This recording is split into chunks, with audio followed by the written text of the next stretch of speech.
Hello दोस्तों, आप लोग कैसे हैं। आशा करता हूं कि आप लोग अच्छे होंगे। आज मैं क्लास 9th का एक अलग ही सिलेबस स्टार्ट करने वाला हूं जो कि फिजिक्स का है, गुरुत्वाकर्षण यानी ग्रेविटेशन।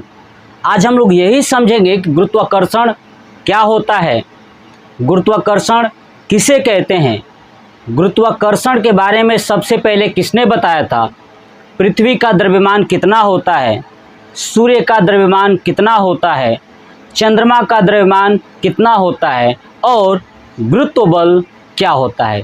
ये 5-6 टॉपिक्स में मैं बात करूंगा और आप देखोगे कि ये चीज़ जो आपको बड़ी टफ लगती थी ना, मैं बहुत ही आसानी से आपको समझाऊंगा। और आप देखना, वीडियो देखने के बाद आपके दिमाग में पूरी चीज़ें कॉन्सेप्ट क्लियर हो जाएगी। तो चलिए वीडियो को स्टार्ट करते हैं। देखिए, सबसे पहले यही जानते हैं कि गुरुत्वाकर्षण क्या है। अगर इस गुरुत्वाकर्षण को 2 शब्दों में मैं तोड़ दूं, ठीक है, ध्यान सुनिए। ये गुरुत्वाकर्षण जो है ना कि 2 शब्दों से मिलकर बना है। एक है गुरुत्व, ध्यान सुनिए, गुरुत्व प्लस आकर्षण। क्या है? गुरुत्व प्लस आकर्षण। ठीक है, मतलब गुरुत्व का मतलब होता है कि ब्रह्मांड में उपस्थित वो सभी वस्तुएं। ठीक है, गुरुत्व का मतलब क्या होता है? ब्रह्मांड में उपस्थित सभी वस्तुएं, जैसे प्लेनेट हो गया, है ना, स्टार हो गया। आप देख रहे हैं ना, पूरे ब्रह्मांड में जो भी चीजें हैं, स्टार है, प्लेनेट है, या जो भी वस्तुएं हैं, ठीक है, वो सब क्या है? गुरुत्व है। क्या है वो? गुरुत्व है। और उन सभी वस्तुओं के बीच लगने वाले आकर्षण को, ध्यान सुनिए, लगने वाले आकर्षण को गुरुत्वाकर्षण कहते हैं। क्या कहते हैं? गुरुत्वाकर्षण कहते हैं। यानी ब्रह्मांड में उपस्थित प्रत्येक पिंड एक दूसरे के ऊपर आकर्षण बल लगाते हैं, जिसे हम गुरुत्वाकर्षण कहते हैं। क्या कहते हैं? गुरुत्वाकर्षण कहते हैं। आपको समझ में आ चुका होगा। देखिए, मैंने बोर्ड पे लिखा भी है उस चीज को कि ब्रह्मांड में उपस्थित प्रत्येक पिंड एक दूसरे को जिस बल से आकर्षित करते हैं, यानी जिस बल से आकर्षित करते हैं, उसे हम गुरुत्वाकर्षण बल कहते हैं। तो मैंने समझाया कि गुरुत्वाकर्षण 2 शब्दों से मिलकर बना है, गुरुत्व प्लस आकर्षण। यानी गुरुत्व का मतलब होता है ब्रह्मांड में उपस्थित सभी वस्तुएं, और आकर्षण का मतलब होता है उनके बीच लगने वाले बल। क्या कहलाता है? गुरुत्वाकर्षण। ये सबसे पहले एक वैज्ञानिक थे जिनका नाम था न्यूटन। उन्होंने ही गुरुत्वाकर्षण के बारे में बताया था। तो आपसे पूछा जाए कि बताइए गुरुत्वाकर्षण की खोज किसने की थी? तो न्यूटन ने। आखिर में गुरुत्वाकर्षण होता क्या है, आप समझिए। देखिए, मान लीजिए कि सूर्य है, मानना क्या है, ठीक है, ध्यान सुनिए। अगर आप देखेंगे तो एक सन है, सन के चारों तरफ जो है कि प्लेनेट है। क्या है? ये प्लेनेट है। तो सन के चारों तरफ जो प्लेनेट है, ग्रह है, वो एक ही दिशा पर, एक ही जगह में क्यों मूवमेंट कर रही है, क्यों घूम रही है? क्योंकि सन और उस प्लेनेट के बीच में जो आकर्षण बल लग रहा है वो है गुरुत्वाकर्षण बल। कौन सा बल? गुरुत्वाकर्षण बल। यानी पृथ्वी और सूर्य के बीच की जो दूरी है ना, सूर्य से उतनी ही दूरी पर पृथ्वी जो है कि चारों तरफ घूम रही है। ये किस बल के कारण? तो गुरुत्वाकर्षण बल के कारण। तो आप बता सकते हैं ना कि सूर्य के चारों तरफ जितने भी ग्रह हैं वो सब घूम रहे हैं, वो किस बल से घूम रहे हैं? तो गुरुत्वाकर्षण बल।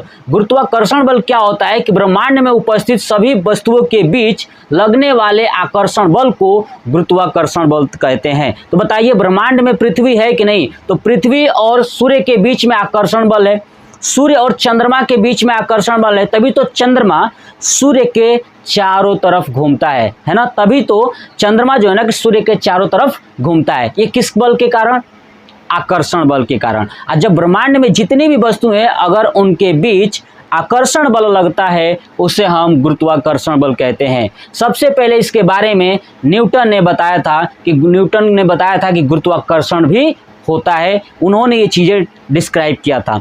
नेक्स्ट, गुरुत्वाकर्षण बल केवल आकर्षण बल होता है। कौन सा बल होता है? आकर्षण बल। ये बहुविकल्पी में पूछा गया है कि गुरुत्वाकर्षण बल होता है, तो ऑप्शन देता है बहुत सारा, उसमें से याद रखिएगा कि गुरुत्वाकर्षण बल एक आकर्षण बल होता है, और यही गुरुत्वाकर्षण बल एक सबसे कमजोर बल है, यानी क्षीण बल है। तो याद रखिएगा, आपसे पूछा जाए कि बताइए कि कौन सा ऐसा बल है जो सबसे ज़्यादा कमज़ोर होता है या क्षीण होता है, यानी जिसका प्रभाव किसी पर नहीं पड़ता है, तो वो यही है गुरुत्वाकर्षण बल। लेकिन ये कहा जाए कि बताइए सबसे अधिक बल कौन सा होता है, तो आपका आंसर होगा न्यूक्लियर बल, है ना। कौन सा बल? न्यूक्लियर बल। सबसे कमजोर या क्षीण बल गुरुत्वाकर्षण, सबसे मजबूत या अधिक लगने वाला जो बल है वो है न्यूक्लियर बल। तो देखिए मैंने लिखा है कि सबसे कमजोर बल या क्षीण बल गुरुत्वाकर्षण बल होता है, सबसे मजबूत बल न्यूक्लियर बल होता है। क्लियर। अब हम लोग जानते हैं कि पृथ्वी है ना, चंद्रमा है और सूर्य है, इनके बीच आकर्षण बल लगता है जिसे हम गुरुत्वाकर्षण कहते हैं। तो देखिए जिस वस्तु का द्रव्यमान ज्यादा होगा उसके अंदर आकर्षण शक्ति उतना ज्यादा होगा। मतलब कि एक बात बताइए, जो जितना मोटा होगा वो इंसान ज्यादा बल से खींच पाएगा ना। तो गुरुत्वाकर्षण बल यही होता है कि जो वस्तुओं का द्रव्यमान ज्यादा होगा वो वस्तुएं आकर्षण बल ज्यादा लगाएगी। जैसे कॉन्सेप्ट समझिए, अगर मैं बात करूं कि सन का द्रव्यमान बहुत ज्यादा है जिसके कारण सभी ग्रहों को अपनी ओर आकर्षित करके रखा है ताकि ग्रह उसके चारों ओर घूम रहे हैं। अरे समझ में ना। ऐसे ही पृथ्वी के पास जो कि द्रव्यमान है वो चंद्रमा से ज्यादा है, इसलिए चंद्रमा को पृथ्वी खींच के रखी है और चंद्रमा पृथ्वी के चारों तरफ घूम रहा है। मतलब एक बात कह सकते हैं कि गुरुत्वाकर्षण बल जो है कि किस पर निर्भर करता है? द्रव्यमान पर निर्भर करता है। यानी जिस वस्तु का द्रव्यमान ज्यादा होगा उसका गुरुत्वाकर्षण बल ज्यादा होगा। क्या होगा? गुरुत्वाकर्षण बल ज्यादा होगा। आपको समझ में आ चुका कॉन्सेप्ट? अब समझिए। अब जानते हैं कि आखिर में द्रव्यमान कितना ज्यादा, जैसे पृथ्वी का द्रव्यमान कितना है, सूर्य का द्रव्यमान कितना है, चंद्रमा का द्रव्यमान कितना है। तो मैं बोर्ड पे लिखा हुआ है, देखिए कि पृथ्वी का द्रव्यमान जो होता है ना 6 × 10⁻24 किलोग्राम होता है। 6 × 10⁻24 किलोग्राम। याद रख लीजिएगा कि पृथ्वी का द्रव्यमान कितना होता है, तो 6 × 10⁻24 किलोग्राम। उसके बाद समझते हैं कि चंद्रमा का द्रव्यमान कितना होता है। देखिए चंद्रमा का द्रव्यमान याद रखिएगा कि 7.3 × 10⁻22 kg, यानी 7.3 × 10⁻22 किलोग्राम होता है। देखिए चंद्रमा का द्रव्यमान 7.3 × 10⁻22 किलोग्राम होता है। लेकिन यही बात करूं कि सूर्य का द्रव्यमान कितना होता है, तो याद रखिएगा 2 × 10⁻30 kg, यानी 2 × 10⁻30 kg द्रव्यमान सूर्य का होता है। तो सबसे ज्यादा सूर्य का द्रव्यमान है क्योंकि इसके पावर 10⁻30 है। उसके बाद पृथ्वी का द्रव्यमान है 24 है।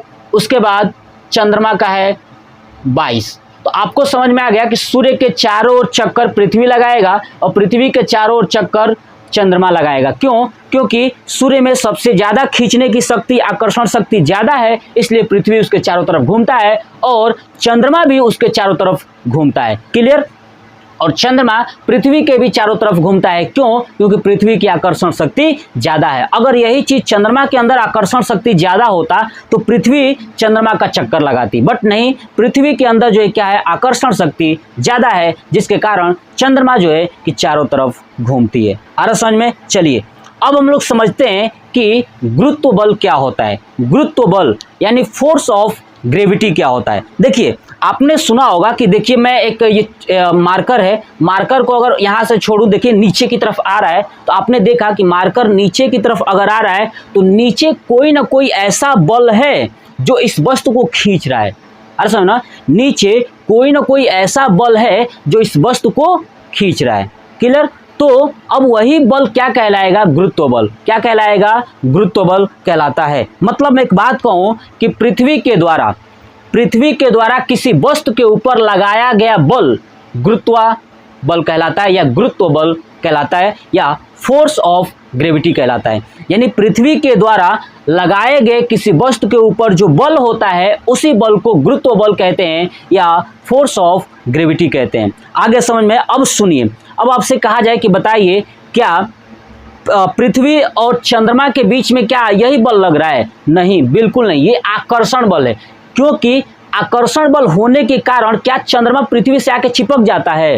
नहीं चिपकता है। तो ये आकर्षण बल है, बस उसके साथ साथ मूवमेंट्स करेगा, इसलिए आकर्षण बल बोलते हैं। गुरुत्व बल तब होगा जब कोई वस्तु आके चिपक जाए। जैसे देखिए मार्कर है, मार्कर को अगर छोड़ूंगा तो नीचे जाके पृथ्वी से चिपक जाएगा, जैसे चिपकेगा ये कौन सा बल हो जाएगा, गुरुत्व बल। तो आपसे पूछा जाए कि गुरुत्व बल क्या होता है, तो मैंने समझाया कि क्या कहिएगा कि पृथ्वी के द्वारा किसी वस्तु के ऊपर लगाया गया गुरुत्वाकर्षण बल ही गुरुत्व बल कहलाता है। यानी पृथ्वी के द्वारा किसी वस्तु के ऊपर लगाया गया गुरुत्वाकर्षण बल ही क्या कहलाता है, गुरुत्व बल कहलाता है। देखिए मैंने लिखा है कि पृथ्वी के द्वारा किसी वस्तु के ऊपर लगाए गए गुरुत्वाकर्षण बल को ही गुरुत्व बल कहते हैं। क्या कहते हैं, गुरुत्व बल कहते हैं। यानी जब कोई आप गेंद को ऊपर छोड़ते हैं तो नीचे जाती है, जब किसी वस्तु को ऊपर फेंका जाता है तो वस्तु कुछ दूरी पे जाने के बाद पुनः नीचे आती है। क्यों, क्योंकि जब ऊपर जा रही होती है तो पृथ्वी के द्वारा उस वस्तु पर गुरुत्व बल लगाया जाता है,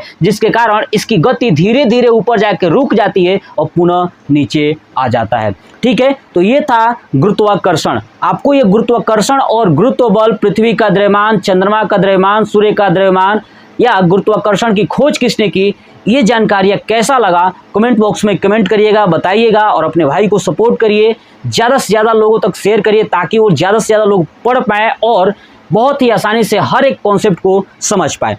क्लियर, तो मैंने ये आपके लिए बहुत ही बेहतरीन तरीके से बताया। अब नेक्स्ट पार्ट में बताऊंगा न्यूटन के गुरुत्वाकर्षण के सार्वत्रिक नियम, है ना। न्यूटन ने गुरुत्वाकर्षण के बारे में कौन सा नियम दिया था, नियम को प्रूफ कैसे किया जाता है, ये सब एग्जाम में पूछे जाते हैं। तो बस ये वीडियो आपको कैसा लगा कमेंट बॉक्स में कमेंट करके ज़रूर बताइएगा।